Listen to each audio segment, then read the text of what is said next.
Welcome back to the channel, everybody. Welcome back to a new video. In today's video, I'm going to talk about Dodge, Chrysler, Jeep, Ram. And I thought last night I was sitting on the couch and I thought, how did we get into this situation? How did Dodge, how did Chrysler, how did Jeep and Ram get into the situation? Now we can go back and talk about, well, Stellantis bought them and then they screwed the whole thing up.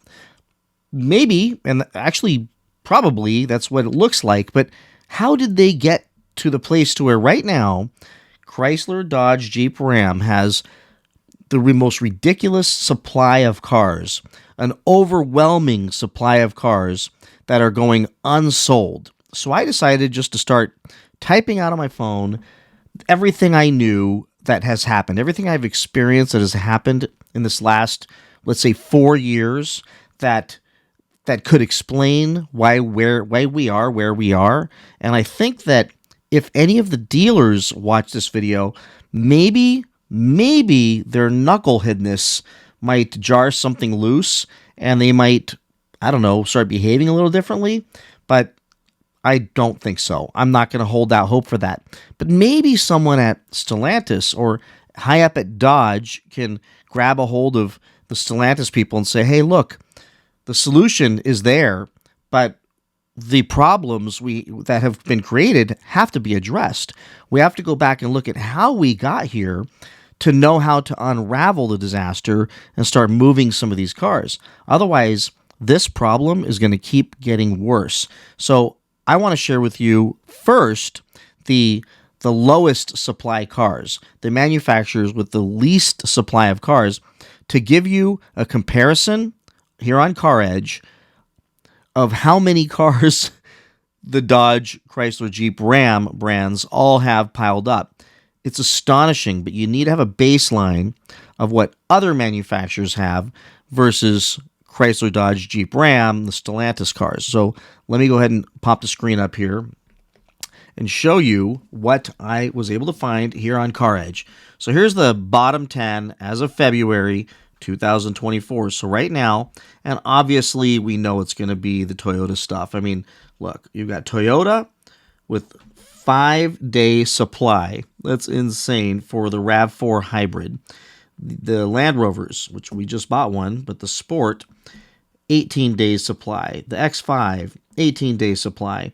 The Tacoma, 22 days supply. Sienna, 22 days. The Escalade, 25 days. The X7 BMW, 25 days. Kia Rio, 26 days. Ford Maverick, 28 days. Toyota Corolla Cross, 30 days. So these are the hottest cars out there. These are the cars that there's just not enough supply, and they're selling just as fast as they can get them in, which means, yes, there's probably some markups on these cars, add-ons for sure, and there's some issues there. But that's not what we're talking about today. We're talking about how did Stellantis and Dodge get here. So, of course, here's the top 10 in February, new cars with the highest inventory. Of course, they use our little Hornet there to explain, or to at least head off these numbers. So here's the Hornet, 506 days market supply. That is insane. This shows that there's 13,000 for sale. Now, if you want to go back and watch the Speed Week videos where Tim Kuniskis shares that they had, I think, 1,000 orders or some enormous amount of orders the first day of people reserving opportunity to make an order when they announced the Hornet. I don't think, we can go back and justify that, that, I don't know, I'm not going to call him a liar, but maybe the excitement wasn't real. I don't know. Or maybe the excitement rapidly died off. And why would that happen? Well, we'll talk about all that in a second. The Dodge Charger, 488 days. What this means is it would take more than a year to exhaust the supply of these cars based on the current demand. So the Ram, 2,500, 436 days. The Dodge Challenger, 364 days. Now, yes, for the Dodge Charger and Challenger, the vast majority of them are going to be GTs, SXTs, and RTs. And then you get the Scat Packs and the Hellcats and everything else. But doesn't matter. They're sitting on a massive, massive amount of cars. Then you've got the Chrysler 300 at 361 days. The Maserati Levante, which is, of course, a Stellantis product built with a bunch of Dodge parts, 310 days. The Jeep Cherokee, 307 days. 302 days for the Ford Mach-E. Probably the ugliest, most stupid car ever made in the history, next to that Pontiac Aztek. Remember that Aztek? That's how I look at the Mach-E when I see it driving down the road. Like, I can't imagine anything that looks more out of place in the car world with a Mustang logo on it. 302 days. They can't give those things away. The Nissan Titan, 265 days. And then the Grand Wagoneer, 267 days. You think the average selling price of $101,000 might be contributing to that? But if you look at the average selling price of all the cars, it doesn't matter. Assuming that the Dodge Hornet was supposed to be closer to 30 grand, the average selling price is $40,000, $39,931. If you want anything with it, you're going to be paying close to $50,000. The Dodge Chargers, just under $50,000. The Ram, $70,000. The Charger, $54,000. I'm sorry, Challenger, $54,000.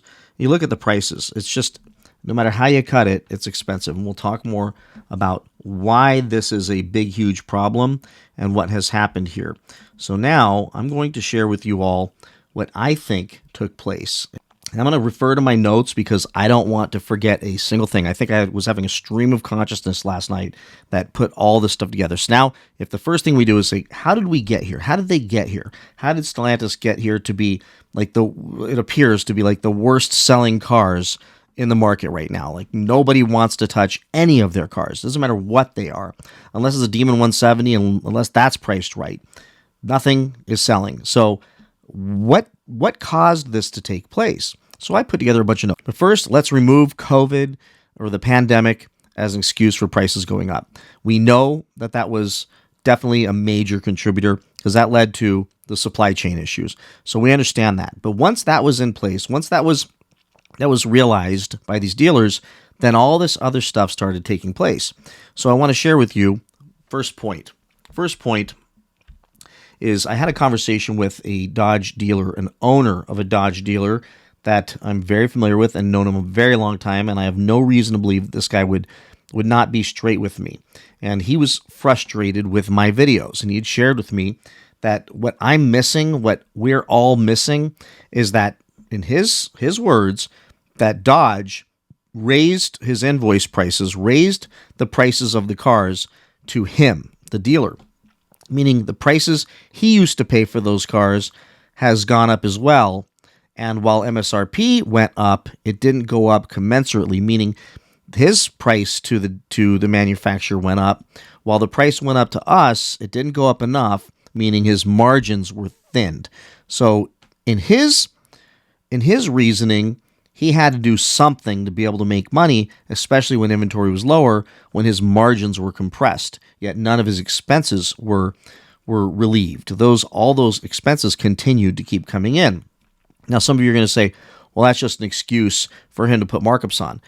I was having a very, very down-to-earth, just two dudes talking conversation, and he said, well, yeah, I mean, obviously, if you're going to thin my margin, I need to make money somewhere else, and if there's people out there willing to pay, then we're going to sell it to them. And there has been no shortage for a very long time of people willing to pay those prices. So he's going to make up for his margin issues and then some. And that's what he did. Do I agree with it? Absolutely not. Do I hate that they did this? You know I do. But I'm just sharing with you what he said. So while Dodge is saying, hey, look, it's the dealers, for sure it's the dealers, but according to the dealers, their margins were thinned, which of course pushed that they're going to have to mark something up. Now, my response to him was, well, why did you have to go to $25,000 or $15,000 or $50,000 on Hellcats, $10,000 on an RT? That seems a little bit steep. I mean, whatever you were making before, why not just try to recoup that and keep the cars going? Well, because there was supply issues, so there wasn't as many cars. So they had to make more money off of fewer cars. Okay, cool. I chose not to participate. Many of you chose not to participate. But what he says is, there was plenty of people willing to participate. And there were plenty of people walking in there to buy these cars and pay that money. Now, he didn't say this. I'm going to say this. These people were the most gullible and easily sold people. And there was a huge supply of those people, meaning the rest of us, while we're saying we're not willing to play along, there's a whole bunch of other people out there going, we'll do it. Let's go to my next point. Dealers, not being the brightest people in the world, said, duh, let's mark the cars up and focus on selling to the weakest, most gullible buyers. And since interest rates were low, there were plenty of people who would fall for any and every story the dealers told them about the value and scarcity of these cars. And when they were very, very scarce, they were able to really drive that point home. Again, their strategy wasn't to sell a car to me or to you if you refuse to pay the markups. Their strategy was, well, let's just raise the prices and then just get the dumbest people. No offense if you paid a $50,000 markup in Hellcat, but you got to own it. It is what it is. And let's just focus on selling to them because there's plenty of them out there. And we won't worry about the other people. But what they didn't put two and two together, because they're not that bright, was that you're going to have to answer for this behavior someday.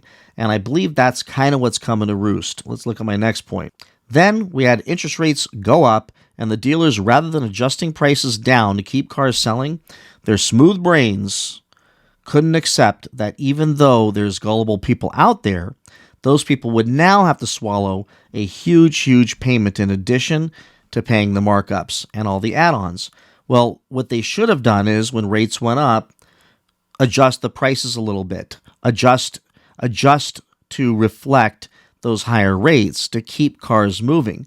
But instead, they continue to double down and triple down on the huge pricing, while also now having, doubling and tripling of interest rates, and still hoping that there's still a nice supply of the most gullible buyers out there who will come in and believe that, well, they're never going to get one of these cars again unless they pay over market value. During this whole process, Stellantis and Dodge get up and say, well, we're never going to make these cars again. 2023 is going to be the last year ever, fueling the fire and giving every single dealership the perfect story to be able to tell every gullible buyer that comes in why they need to pay $20,000, $30,000, $40,000, $50,000 over. Then last year, we see things starting to slow down around the beginning, middle, let's say more like the middle of 2023. We see that because of those interest rates, that things are slowing down. Dealers aren't behaving much differently at that point, and then they get a gift of the Demon 170 orders, and then a bigger gift of the threats of a strike and the UAW issues.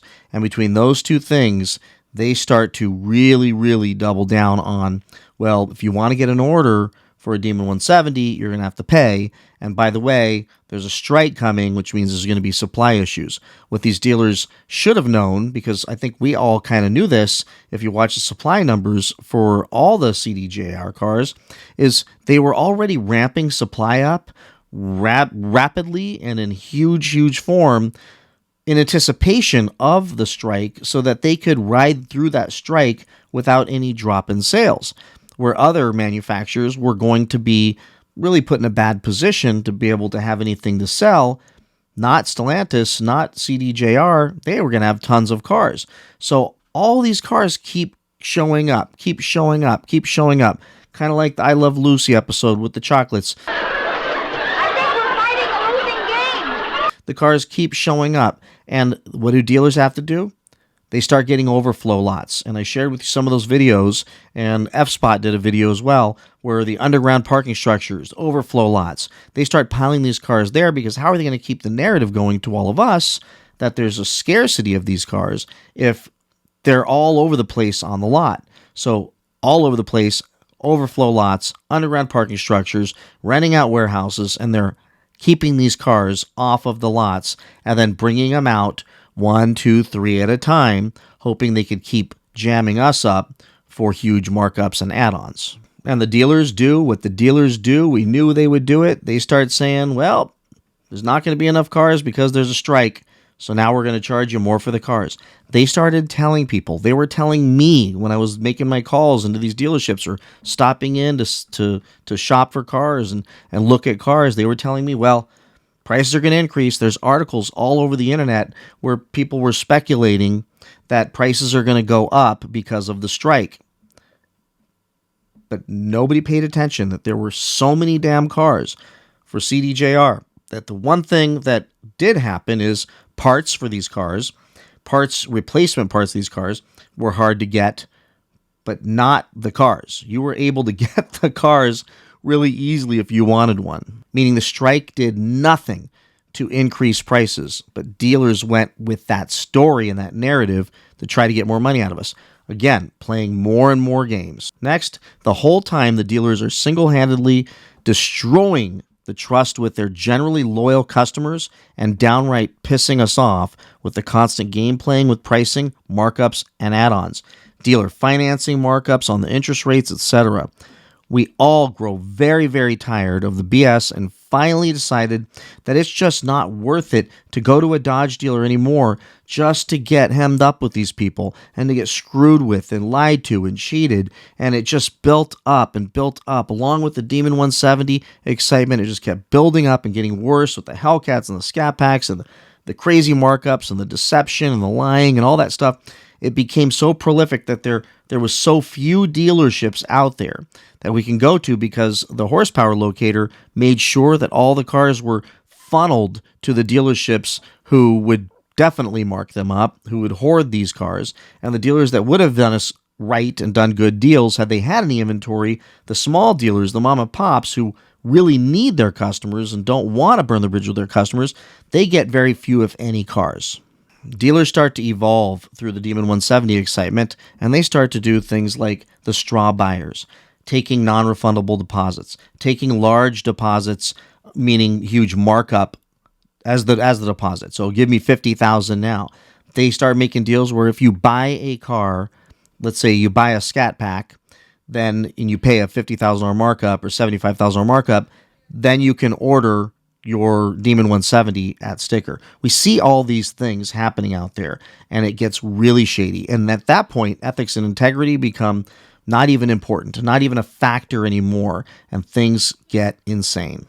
Then the Demon 170 starts showing up, and as they start showing up at dealers, whether they were straw buyers or buyers that backed out, these dealers took their heads and stuck them in a mound of coke, just like Al Pacino and Scarface, and they went crazy. They lost their ever-loving minds. No integrity, lie, cheat, steal, do it, change the game on the buyers, tell them they got it for MSRP, hit them with the markup later on. You're seeing all this stuff happening out there, and it's so rampant, and so many dealers can care less that they're getting caught, but some actually care less or care more and are doing something about it. But in the meantime, the insanity is going to massive heights, all new next level craziness that's taking place out there, making us hate them even more, making us even more angry at them, making us distrust them even more, making us want to buy from any company other than the company that would do us this way. And now these infinitely stupid dealers are sitting on tons of these cars and holding out for insane money, not really realizing that likely over 1/3 of the total allocations of the 170s, which many are straw buyers, buyers who will back out, crazy, who agreed to huge markups months ago, flippers who agreed to $50,000 over, who will put them back on the market the second they get them for $100,000 over the next few months. They're all going to start showing up in droves, flooding the already saturated, overpriced, and stalled market with the 170s. And you can argue with me on this, but I'm telling you, just go online, go on eBay, and they just keep popping up there, keep popping up there, keep popping up there. And I don't care how you cut it, they're not moving as fast as you would think they'd be moving based on the hype that has been created out there. So I put this here. So here's my prediction. Demon 170 prices are going to collapse under their own weight and fueled by the stubborn greed that these dealers cannot overcome, meaning they're sitting on the cars, forcing inventory to pile up, creating their own supply versus demand problem. While demand is waning and demand is saying, I'm not interested in anymore. I don't want to buy that car now. I'd rather go buy something else than deal with you clowns because it's just simply not worth it. We'll see more and more lies, more horrible stories, more angry buyers, more alienation of customers, massive glut of 170s and CDJR products sitting, getting lot rot at the dealerships. Then the new Charger will get released. And even if we hate it, there will be 30 to 50% of the marketplace. Stellantis is thinking more. Decide that they don't want the old thing and they want the new thing, sucking all remaining air out of the old Hemi cars. Now, us enthusiasts, we love them. We're just not going to get screwed for them. We're not going to overpay for them. We're not going to pay markups, add-ons, and all this fun stuff. We are absolutely sick of it, and we're not. Yes, maybe we're boycotting. One guy commented on my channel, maybe there's a boycott going on. I think we all kind of are. We're just kind of done with the insanity. So now with all these other buyers who aren't as neurotic as we are when it comes to, I want a V8, the rest of them are going to go, hey, man, I'll take the Hurricane. I'll take this electric thing. And that pulls all the buyers out of the market, or a big chunk of the buyers out of the market, leaving this huge supply sitting there. That is going to be a problem for pricing. It's going to be a problem for these dealers who have been hoarding these cars for so long. And then I wrote this down. Then sometime between now and then, the manufacturer, Chrysler, Dodge, Jeep, Ram, are going to either let their dealers drown in their own inventory, or they'll start offering more and more manufacturer rebates and incentives to move the old stuff out.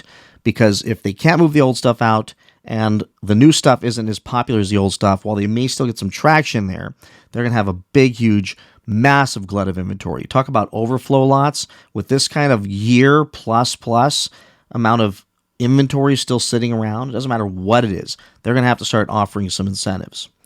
Or they have to just let their dealers drown, which that could actually happen because Stellantis is cutting everything out. They're not doing the Super Bowl ads. They're not going to do the car shows. They're laying people off. So maybe unlike what Dodge, Chrysler, Jeep, Ram did before Stellantis owned them, maybe they're just going to let them hang out there and let them figure it out because they've been playing these games. And maybe Stellantis execs know that, hey, these dealers really ruined things in America with the general customer, the general public, so let's just let them find their way through this, and we'll roll this new car out, and we'll let them figure out how to come up with the better pricing. And until they get past the arrogance and the stupidity of markups and add-ons and all this other crap and start negotiating in good faith, maybe the manufacturer is going to let them hang out there. I mean, that could happen. Or they're going to step up and help with incentives and cheap financing and power dollars and things like that. So what is my advice? My advice is, the title of this video, let them choke on their inventory until they're on their knees begging us to buy their cars at huge discounts. That's the only way we should go back now and start buying these cars. I don't care what they are, until they start begging us again to buy them, and we can go into a dealership and actually be treated right again, not lied to, cheated, not played games with, not put in a situation where we're feeling like if we go in there, we're just going to get robbed, so why would I even go in there? They got a lot of work to do to rebuild that relationship. And in many cases, many of you, it just can't be rebuilt. It's over. You're done. You've said it in my comment section. But how do I know they'll cave in? Well, it's already happening. We've got massive discounts happening on special editions, on Challengers, Chargers, Hellcats. You're seeing this stuff happen more and more every single day. And you're even seeing some 170s going for less money than they were going for 30 days ago. Unless they can find the most gullible buyer, the one who absolutely just has to have that car no matter what, they're going to have a bunch of these things left over. So with that, everybody, please like, subscribe, comment. Let me know your thoughts in the comment section below. But I think that's how we got here. We got here because we're done. We're tired. We're not playing the games anymore. We're sick of it. We're sick of the games. We're sick of the lies. We're sick of the cheating. We're sick of it all. And all this stuff that happened, they have taken themselves out at their own hand. They've came out with things like Hornet that nobody wants. They came out with this whole electric strategy that nobody really wants or not enough people wants. And then the dealers just ruin the relationship with the customers. And the customers just don't want anything to do with them anymore.